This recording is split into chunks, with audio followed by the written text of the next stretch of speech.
बारिश में परिंदे की हमत। नन्ही चिड़िया चंची बारिश से बहुत डरती थी।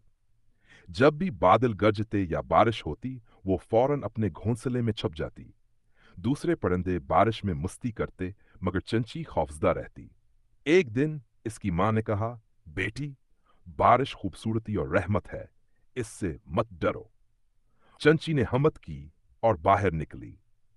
पहले इसे डर लगा, मगर जब ठंडी बूंदें पुरों पर गिरें तो मजा आने लगा। वो खुशी से चहकने लगी, पानी के छींटे उड़ाने लगी और बारिश से खेलने लगी।